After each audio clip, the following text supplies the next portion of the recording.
사무엘상 23장입니다. 24절부터 29절까지 말씀을 우리 함께 합독하도록 하시겠습니다. 24절의 말씀부터 합독하겠습니다. 그들이 일어나 사울보다 먼저 시브로 가니라. 다윗과 그의 사람들이 광야 남쪽 마온 광야 아라바에 있더니 사울과 그의 사람들이 찾으러 온 것을 어떤 사람이 다윗에게 아뢰매, 이에 다윗이 바위로 내려가 마원 황무지에 있더니 사울이 듣고 마원 황무지로 다윗을 따라가서는 사울이 산 이쪽으로 가매 다윗과 그의 사람들은 산 저쪽으로 가며 다윗이 사울을 두려워하여 급히 피하려 하였으니 이는 사울과 그의 사람들이 다윗과 그의 사람들을 애워싸고 잡으려 함이었더라. 전령이 사울에게 와서 이르되 급히 오소서, 블레셋 사람들이 땅을 침노하나이다. 이에 사울이 다윗 뒤쪽 길을 그치고 돌아와 블레셋 사람들을 치러 갔으므로 그곳을 셀라 하마느곳이라 칭하니라. 다윗이 거기서 올라가서 엔게디 요새에 머무니라. 아멘. 셀라 하마느곳에 하나님을 경험합시다는 주제로 말씀을 드리겠습니다. 할렐루야. 아멘. 옆분과 샬롬 인사하겠습니다. 이 셀라 하마느곳이라고 하는 단어는 이 셀라가 이 바위라고 하는 뜻입니다.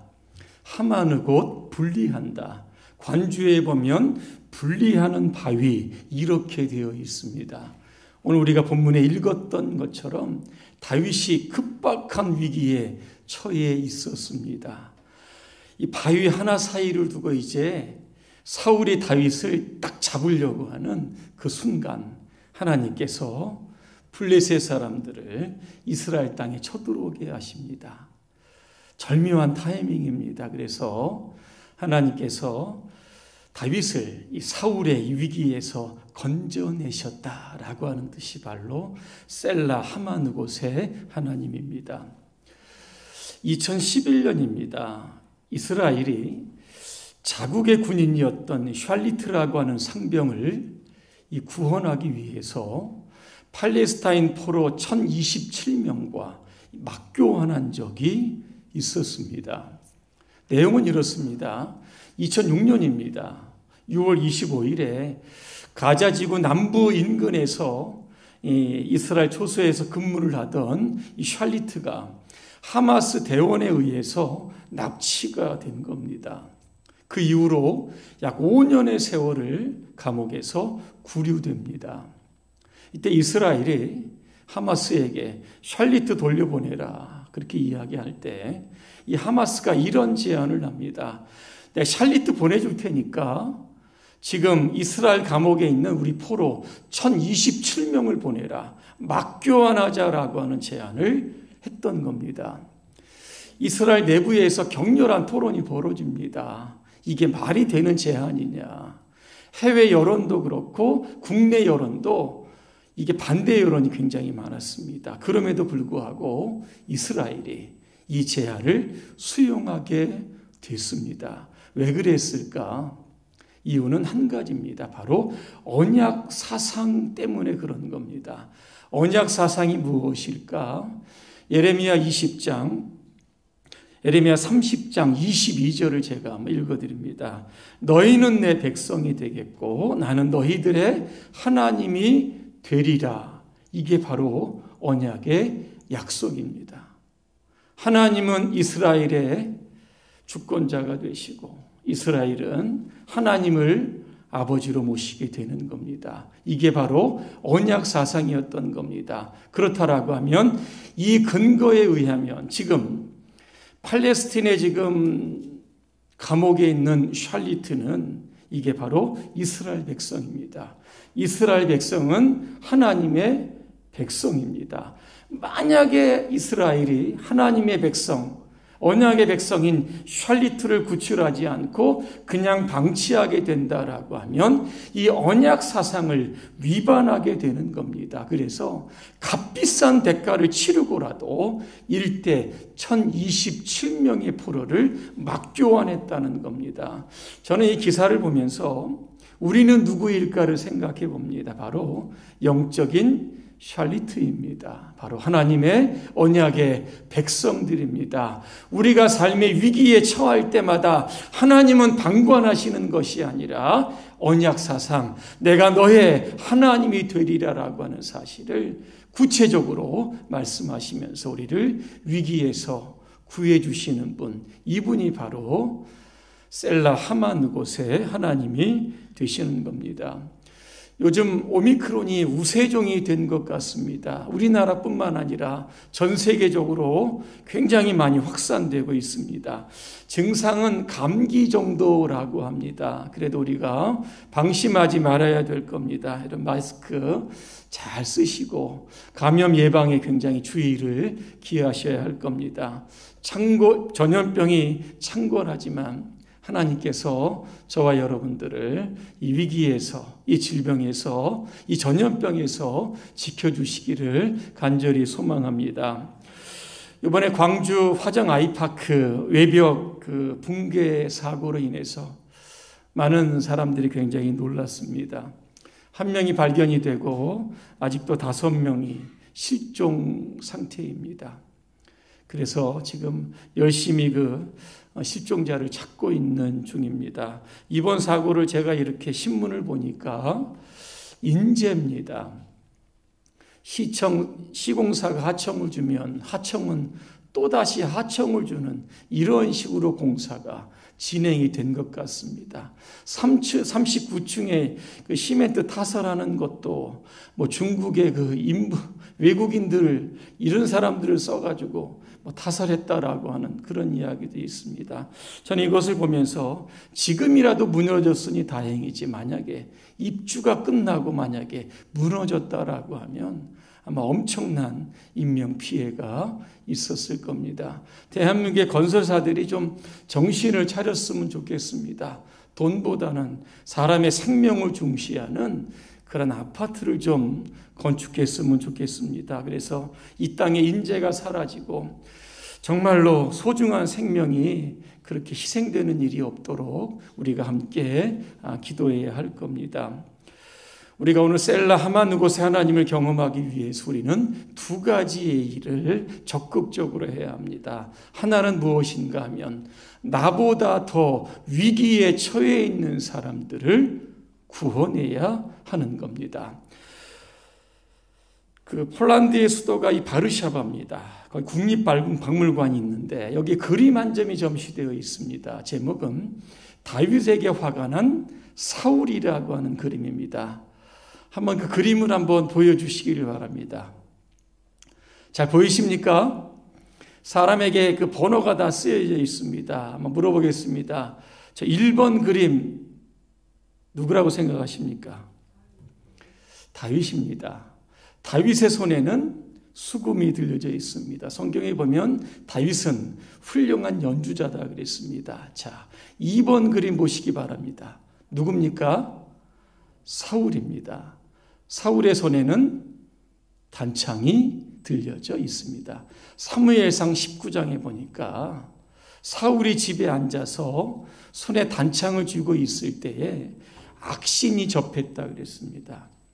그때 다윗이 수금을 타서 이 악신을 쫓아내려고 합니다. 그때 저 사울이 손에 있었던 창을 다윗에게 던져서 죽이려고 했습니다. 다행히도 다윗이 그 창을 피합니다. 그 창은 벽에 꽂힙니다. 그날 이후로 다윗은 이 사울의 추격을 피하여 도망자의 인생을 살아가게 되는 겁니다. 그렇다면 왜 그렇게 사울이 다윗을 죽이려고 했을까? 우리가 아는 것처럼 이 다윗이 이 블레셋의 장수였던 이 골리앗을 죽였기 때문에 그렇습니다. 블레셋과의 전쟁에서 승리하고 돌아오는데 이스라엘 백성들이 나와서 환영을 하는 겁니다. 특별히 여인들이 각종 악기를 들고 막 춤추고 노래하고 환호성을 지르면서 이런 노래를 부르는 겁니다. 사울은 수천 명을 죽였지만 다윗은 수만 명을 죽였다 그랬습니다. 이 소리를 들으니까 사울이 굉장히 기분이 나빴을 겁니다. 아, 사람들이 이제 다윗을 왕으로 삼는 거구나. 자신의 왕의 자리를 이제 빼앗길까봐 그때부터 시기가 오고 질투가 온 겁니다.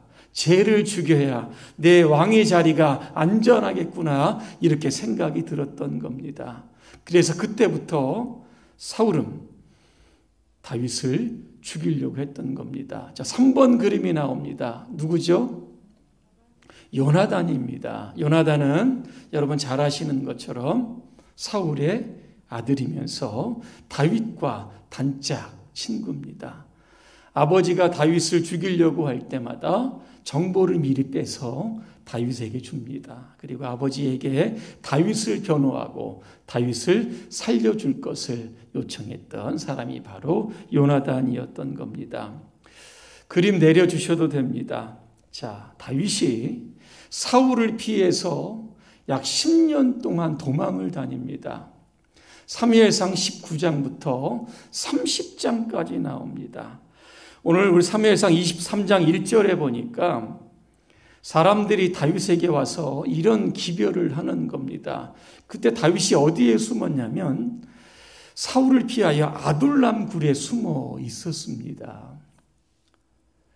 그때 다윗은 혼자 있었던 것이 아니라 세상에서 환난당한 자, 빚진 자, 원통한 자들이 모여들었는데 한 600명 정도가량 모여들었던 겁니다. 그곳에서 어떤 소식을 듣게 되냐면 지금 블레셋 사람들이 그일라 주민을 쳐서 그들의 타작마당을 탈취했다라고 하는 소식을 듣게 되었던 겁니다.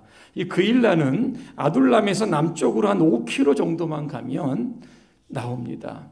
이 그일라라고 하는 지역은 유다 지파가 속한 지역이었습니다. 다윗도 유다 지파입니다. 같은 동족이 어려움에 처해 있습니다. 당장 뛰어가고 싶은데 문제가 뭡니까? 사울에게 계속 지금 쫓김을 당하고 있는 겁니다. 어떻게 하면 좋을까 그러다가 다윗이 하나님께 엎드립니다.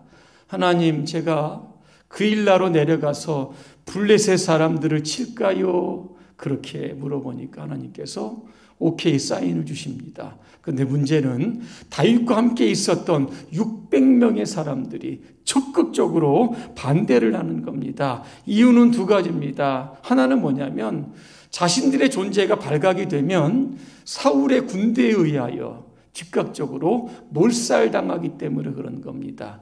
또 하나는 오합지졸인 자신들이 이 블레셋에 이 철기구를 가졌던 칼을 들었던 정예군과 맞선다라고 하면 이것은 100% 진다라고 하는 겁니다. 승산이 없는 전쟁에 왜 뛰어들어서 스스로 목숨을 버리려고 하느냐.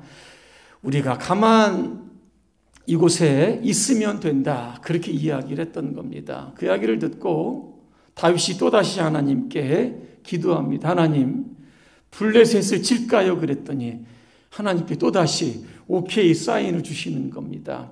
그때 확신을 가지고 다윗이 그일라로 내려가서 블레셋을 쳐서 승리하게 되었던 사건이 나오는 겁니다.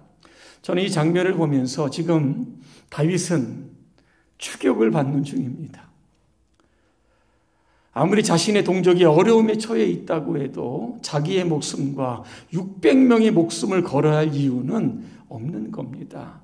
이 상황에서 그들을 돕지 않았다고 누가 비난할 사람도 없었던 겁니다. 그럼에도 불구하고 다윗은 자신보다 더 위기에 빠졌던 그일라 주민들을 자신의 목숨을 걸고 구원을 했다는 겁니다.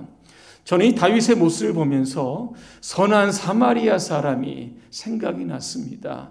누가복음 10장에 보니까 어떤 사람이 예루살렘에서 여리고로 내려가고 있었습니다. 때 아닌 강도를 맞아서 거의 맞아 죽게 되었습니다. 길바닥에 피투성이가 된 채 쓰러져 있었습니다. 근데 때마침 그때 제사장이 지나갑니다. 그 당시 제사장은 이 의술에 능했다고 합니다. 최고의 종교 지도자였습니다. 그런데 그가 그 사람을 보고 피하여 지나갔다 그랬습니다. 아마 굉장히 바빴던 모양입니다. 그 다음에 한 레위인이 지나갑니다. 레위인은 교회에서 예배를 돕는 사람들입니다. 아마 예배를 마치고 집으로 돌아가는 길이었던 것 같습니다. 역시 피하여 지나갔다고 했습니다. 막상 가서 도와주려고 하니까 굉장히 부담이 됐던 모양입니다. 그 다음에 사마리아 사람이 지나갑니다. 그를 보고 불쌍히 여겨 가까이 다가갑니다. 기름과 포도주를 그의 상처에 붓고 붕대를 가지고 상처를 잘 싸맵니다. 자신의 짐승에 태워서 주막으로 옮기게 됩니다. 그 이튿날 떠나려고 할 때 그는 주막 주인에게 이렇게 이야기합니다. 데나리온 2를 줄 테니까 이 사람 잘 보살펴 달라고 합니다. 이 돈이 혹시 부족하면 내가 돌아올 때 꼭 갚겠다 그렇게 이야기합니다. 데나리온은 그 당시에 한 사람의 노동자의 임금이었다고 합니다. 이 비유의 말미에 예수님은 이런 결론을 이야기하십니다. 가서 너도 이와 같이 하라는 겁니다. 위기에 빠진 사람들 못 본 척 지나가지 말라는 겁니다. 사마리아 사람들처럼 적극적으로 그를 구조하라라고 하는 겁니다. 여러분, 선한 사마리아인법 혹시 들어보셨습니까? 제가 이렇게 찾아보니까 이 법률 조항이 이렇게 되어 있습니다. 본인이 특별한 위험에 처해지 않음에도 불구하고 응급사항이나 위험에 처한 타인을 구조하지 않고 외면한 사람에게 징역이나 벌금을 부과하는 법률 조항을 뜻합니다. 미국과 일본, 독일, 프랑스에서 이 법령이 시행되고 있습니다. 우리나라는 시행되지 않고 있습니다. 예전에 한 택시기사가 승객들을 태웁니다. 아마 해외로 골프를 치러 가는 사람들을 태웠는데 이게 딱 내렸는데 갑자기 심장마비가 온 겁니다. 근데 그 승객들은 아마 스케줄이 좀 바빴던지 그 자리를 그냥 떠나버린 겁니다. 그래서 그 택시기사분이 숨졌던 사건이 있었습니다. 우리나라에서 만약에 이 법이 제정되었다라고 하면 법적으로 아마 그들에게 뭔가를 아마 물었을 겁니다. 어떤 분은 이야기합니다. 선한 사마리아법, 이거 도덕적 영역 아니냐. 이 법적인 영역이 도덕적인 영역을 침해하는 거, 이거 문제가 있는 것이 아니냐? 반대하는 사람들도 많습니다. 하지만 저는 그렇게 생각하지 않습니다. 사람의 생명을 지키기 위해서라면, 위기에 있는 사람들을 구원하기 위해서라면 얼마든지 법이 도덕적인 영역을 침해해도 된다. 그래서 우리나라도 이 법이 빨리 좀 제정이 되었으면 하는 그런 마음입니다. 우리 주변에는 그일라처럼 블레셋 사람들에 의해서 고난과 위기에 처해 있는 사람들도 있고, 오늘 강도 만난 사람처럼 누군가의 절실한 도움이 필요한 사람들이 굉장히 많다는 겁니다. 나도 먹고 살기 힘든데, 나도 바쁘고 힘든데 여러분 외면하지 마시기를 바랍니다. 하나님의 마음, 다윗의 마음, 오늘도 선한 사마리아 사람이 여러분 마음을 가지시고 위기에 처해 있는 자를 반드시 구해 주시기를 바랍니다. 그러면 하나님께서도 여러분들이 위기에 처해 있을 때 즉시 개입하셔서 여러분들을 구출해 주실 겁니다. 이게 바로 셀마 하마누곳의 하나님을 경험하는 방법입니다. 또 하나는 무엇인가 하면 사람을 믿지 말고 하나님을 믿어야 합니다. 다윗이 그일라 사람들을 블레셋의 손에서 구출해 주었습니다. 이게 얼마나 감사한 일입니까? 그런데 그일라 사람들이 은혜를 원수로 갚습니다. 한 주민이 사울에게 달려가서 다윗이 여기 있습니다. 그렇게 이야기를 했던 겁니다. 그 사울이 소식을 듣고 군대를 이끕니다. 보통 2~3천 명의 군대를 이끌고 다윗을 잡으려고 왔던 겁니다. 자, 그렇다고 하면 왜 이 그일라 주민들이 다윗을 배신했을까라고 하는 겁니다. 요거 우리가 알려면 사무엘상 22장으로 가야 합니다.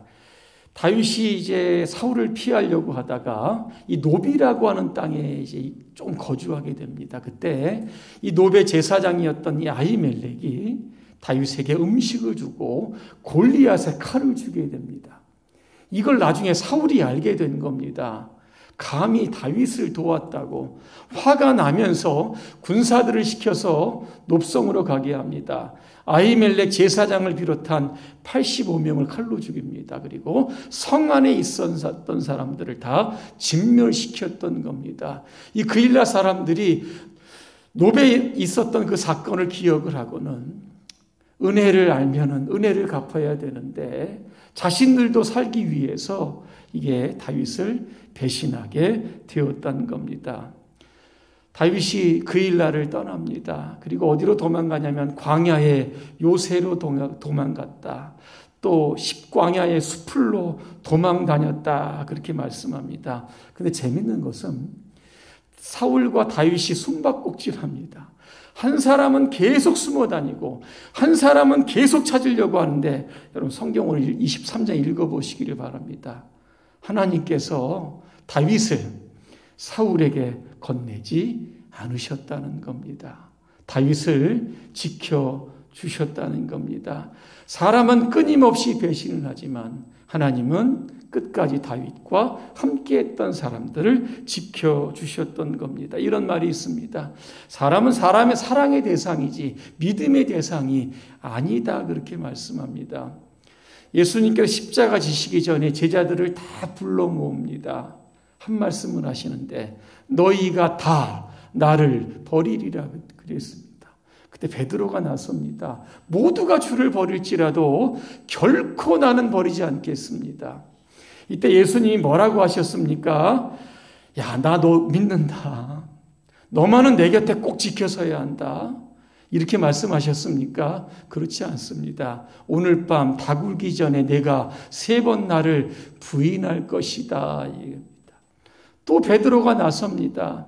내가 주와 함께 죽을지언정 주를 부인하지 않겠습니다. 그랬더니 다른 제자들도 그렇게 따라했다. 그렇게 이야기합니다.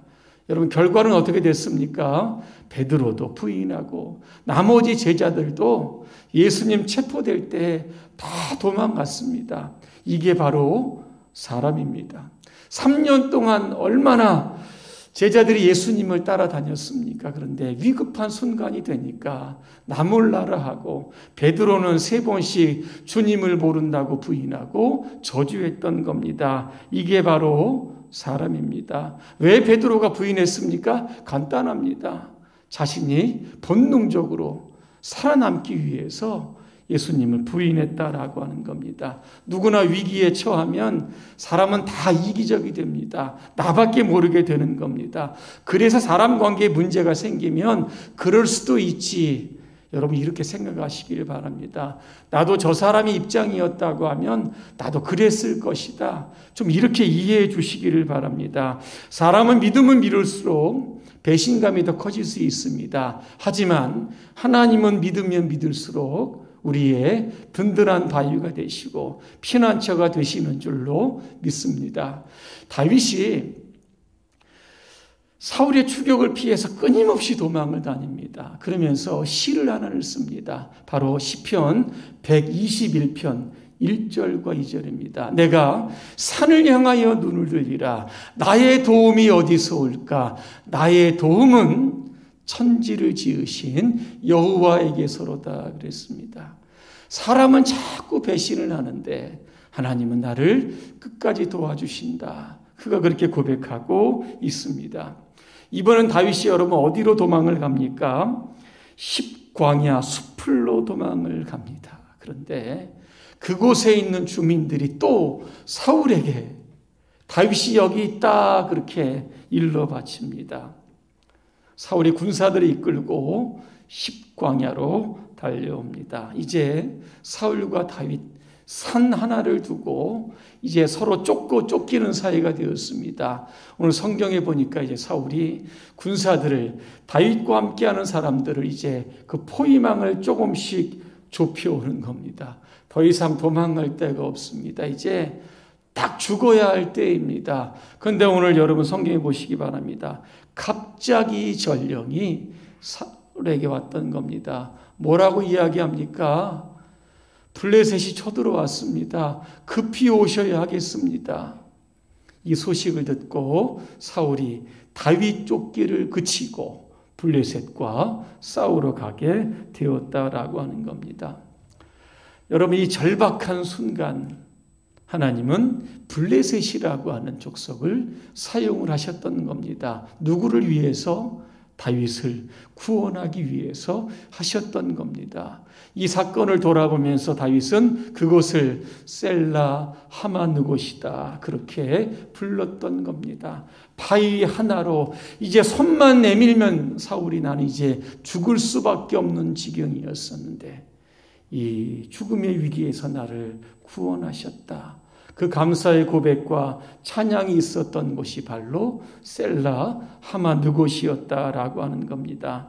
저는 이 셀라 하마느곳을 하나님의 국경선이다 이렇게 표현하고 싶습니다. 우리가 하나님의 국경선 안에 있으면 여러분 안전합니다.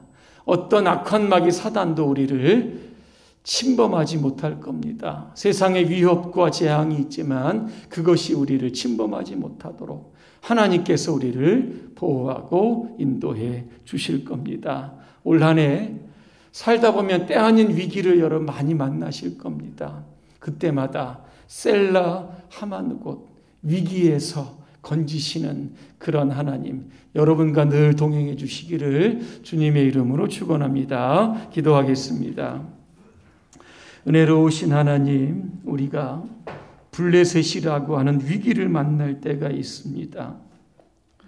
그때마다 우리를 구하시고 보호해 주시고 안전케 하시는 셀라 하마느곳의 하나님을 늘 붙들고 살게 하여 주시옵소서. 예수님의 이름으로 기도합니다. 아멘.